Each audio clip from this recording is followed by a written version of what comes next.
I am Saurabh Pandey और इस video में हम वेव ऑप्टिक्स चैप्टर को क्विकली रिवाइज करने जा रहे हैं, उसका कॉन्सेप्ट और न्यूमेरिकल्स दोनों प्रॉब्लम को। तो इस वीडियो को आपको लास्ट तक देखना है वेव ऑप्टिक्स को कम्प्लीटली समझने के लिए और उसको क्विकली रिवाइज करने के लिए आपके एग्ज़ाम पॉइंट ऑफ व्यू से। तो फर्स्ट पॉइंट इस चैप्टर में हम स्टार्ट करते हैं कि when light enter from one medium to another medium, एक मीडियम से लाइट जब दूसरे मीडियम में एंटर करती है तो frequency does not change. Frequency में कोई चेंज नहीं होता, frequency does not change, but velocity and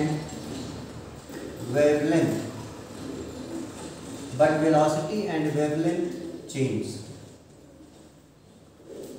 इस कॉन्सेप्ट के बेसिस पे भी आपको न्यूमेरिकल आता है, तो उसमें आप फॉर्मूला क्या लगाएंगे, n1 lambda 1 equal to n2 lambda 2 and n1 यहाँ पे है आपका refractive index of first medium और n2 है refractive index of second medium and lambda is wavelength और वेलोसिटी के लिए हो जाएगा आपका n2 v2 equal to n1 v1। Second point हम लेकर के चलते हैं इंटरफेरेंस में। तो इंटरफेरेंस में जब आपका दो लाइट वेव्स आपका किसी एक पॉइंट पर अगर मीट कर रही हो तो उनकी जो रिजल्टेंट इंटेंसिटी है वो डिपेंड करता है उनके बीच के फेज डिफरेंस पे, डिपेंड्स ऑन फेज डिफरेंस और we can say path difference. अगर दो लाइट वेव्स हैं, इंटेंसिटी उनकी I1 एंड I2 है और फेज डिफरेंस जो है वो phi है, तो रिजल्टेंट जो आएगा that is I1 plus I2 plus 2 under root I1 I2 cos of phi। ये रिजल्टेंट इंटेंसिटी हम बोल सकते हैं इंटरफेरेंस में। यहाँ पे phi जो है वो फेज डिफरेंस है बिटवीन द टू वेव्स। अब यहाँ पे भी दो कंडीशन हो सकती है, मैक्सिमम इंटेंसिटी मैक्सिमम कब होगा, मैक्सिमम इंटेंसिटी होने का कंडीशन ये है कि जो phi है that is even multiple of pi, 2n पाई के बराबर होगा तो आपकी जो इंटेंसिटी होगी वो मैक्सिमम होगी। इसका मतलब n की वैल्यू में रख सकते हैं 0 1 2 3 एक्सेट्रा। अगर phi आपका 2n पाई है तो इसके करस्पॉन्डिंग आपको जो इंटेंसिटी मिलेगी वो मैक्सिमम मिलेगी।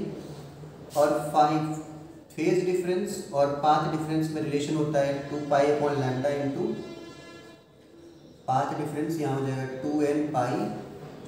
यहाँ से हम देख सकते हैं कि जो आपका पाथ डिफरेंस आएगा, पाथ डिफरेंस यहाँ पे आपका आ जाएगा 2 से 2 कैंसिल हो गया, पाई से पाई कैंसिल हो गया, ये आपका आ जाएगा n लैम्डा। तो maximum intensity phi equal to 2n pi पे मतलब इवन मल्टीपल ऑफ पाई, और जो फेज डिफरेंस है वो आपका 2n पाई है, जो पाथ डिफरेंस है वो n लैम्डा है। और इसकी करस्पॉन्डिंग जो फ्रिंज मिलेगी दैट इज ब्राइट फ्रिंज। अगर हम मिनिमम इंटेंसिटी की बात करें तो मिनिमम इंटेंसिटी के केस में जो फेज डिफरेंस है वो ऑड मल्टीपल ऑफ पाई है। और यहाँ से अगर हम जो फ्रिंज हमें मिलेगी वो हो जाएगी आपकी डार्क फ्रिंज। और phi की वैल्यू हम लिख सकते हैं यहाँ पे पाथ डिफरेंस के टर्म में 2 pi by lambda into path difference, और यहाँ हो जाएगा 2n माइनस 1 पाई। यहाँ से पाई कैंसिल कर सकते हैं, तो यहाँ से जो आपका पाथ डिफरेंस आएगा that is 2n minus 1 times lambda by 2। तो ये आपका आ जाएगा डार्क फ्रिंज की करस्पॉन्डिंग पाथ डिफरेंस। इसके बाद अगर हम बात करें यंग डबल स्लिट एक्सपेरिमेंट की, तो यंग डबल स्लिट एक्सपेरिमेंट में जो क्या होता है कि जो सेंट्रल फ्रिंज होती है वो ब्राइट होती है। Central fringe central fringe bright, और इसके बाद alternate dark and bright fringes obtain होती हैं। Alternate dark and bright, alternate dark and bright fringe. तो किसी भी एक ब्राइट फ्रिंज की जो अगर आपको डिस्टेंस लिखनी हो from the central bright fringe, तो डिस्टेंस का फॉर्मूला आप क्या लिखेंगे, एक्स एन, मान लीजिए nth bright fringe, nth bright fringe का डिस्टेंस आपको पता करना है from central bright fringe. Beta, यहाँ पे बीटा की वैल्यू हो जाएगी n lambda capital D by small D, where beta जो है आपका, यहाँ पे मैं लिख रहा हूँ, beta is fringe width, beta is fringe width, capital D small D, और एक्स जो है that is distance of nth bright fringe from the central fringe. Central fringe से nth ब्राइट फ्रिंज के डिस्टेंस का फॉर्मूला आ गया x n equal to n lambda capital D by small D. ये small D है जो separation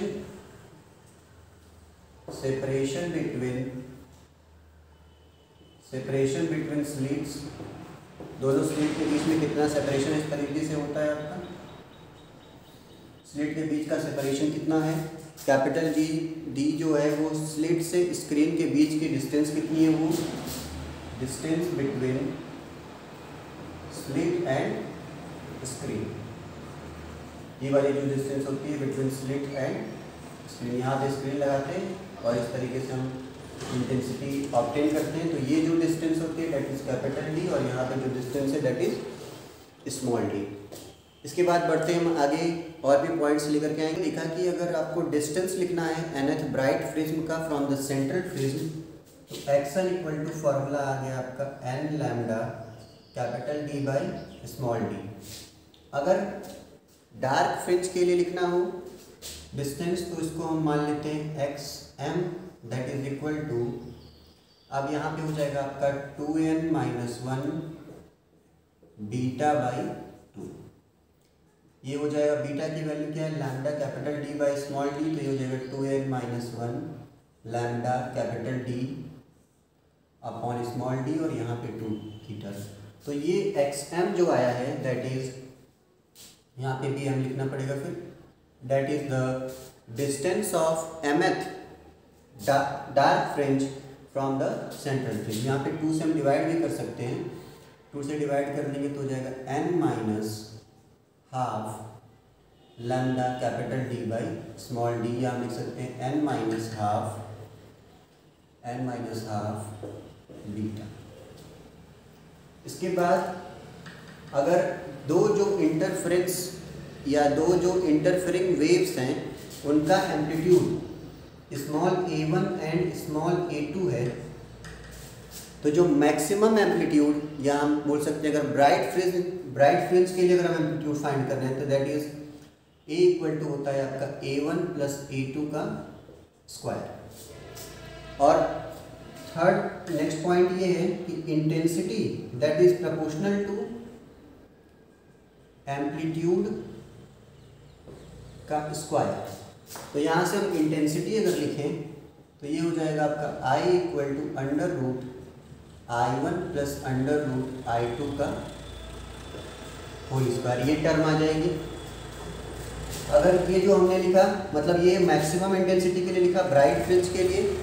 अगर हम डार्क फ्रिंज की बात करें तो यहाँ पे अगर हम डार्क फ्रिंज के लिए पढ़ें तो डार्क फ्रिंज के लिए जो एम्पलीट्यूड होगा वो होगा आपका a1 माइनस a2 का स्क्वायर, या जो इंटेंसिटी होगी वो minimum intensity means under root I1 minus under root I2 का स्क्वायर। ये मैक्सिमम इंटेंसिटी और ये मिनिमम इंटेंसिटी। तो क्वेश्चन आपको बार बार इस तरीके से पूछता है कि मैक्सिमम और मिनिमम इंटेंसिटी का रेशियो फाइंड करिए। तो मैक्सिमम इंटेंसिटी मतलब under root I1 plus under root I2 का स्क्वायर, और मिनिमम इंटेंसिटी का मतलब हो जाएगा under root I1 minus under root I2 का स्क्वायर। तो ये लिखना हो जाएगा आपका A1 प्लस A2 का स्क्वायर और divided by A1 minus A2 का। Angular fringe width theta equal to होता है आपका beta upon capital D. Beta is lambda capital D by small D, और यहाँ बीटा, तो angular fringe width that is equal to lambda upon small D, ये formula हो जाता है। और अगर हम बात करें यंग डबल स्लिट एक्सपेरिमेंट का, तो in Young double slit experiment all the bright fringes are of max same intensity. जो सभी ब्राइट फ्रिंजेस होती हैं, all bright fringe of same intensity, जो उनकी इंटेंसिटी है सेम होगा। और अगर हम विथ वाइट लाइट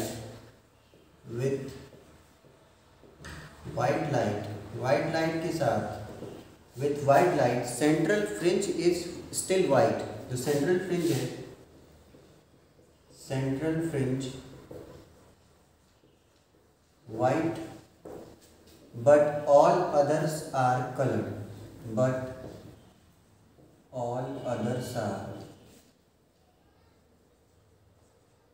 कलर्ड। एक और क्वेश्चन इसके बेसिस पे ये आता है कि अगर यंग डबल स्लिट एक्सपेरिमेंट में अगर हम वेव के पाथ में कोई ट्रांसपेरेंट फिल्म अगर हम ऐड कर दें कुछ इस तरीके से, ये आपका इस तरीके से आपकी इंटेंसिटी, मतलब हम इंटरफेरेंस करा रहे हैं। अगर इस पाथ में अगर ट्रांसपेरेंट थिन फिल्म अगर हम इंट्रोड्यूस कर दें, तब क्या होगा वेव के पाथ के बीच में। तो सबसे पहले क्या हमने पढ़ा कि additional path difference is introduced. Additional path difference that is equal to delta x n minus 1 into t. यहाँ पे एन क्या है, refractive index of the sheet. जो आपने ट्रांसपेरेंट फिल्म या ट्रांसपेरेंट सीट जो आपने इंट्रोड्यूस किया है उसका रिफ्रैक्टिव इंडेक्स है। सेकेंड आपका इंटरफेरेंस फ्रिंज है, वो शिफ्ट हो जाएगा towards the wave in which the sheet is introduced. और थर्ड पॉइंट ये है आपका कि जो आप थर्ड पॉइंट ये है कि जो शिफ्ट पैटर्न है, shift pattern that is given by delta y equal to capital D upon small D n minus 1 into t. इसको हम लिख सकते हैं बीटा के फॉर्म में भी। तो हमने पढ़ा है beta equal to lambda D by lambda capital D by small D होता है। यहाँ से अगर हम capital D by small D का वैल्यू फाइंड करें तो that is equal to beta upon lambda. तो शिफ्ट पैटर्न को हम लिख सकते हैं beta upon lambda n minus 1 into T.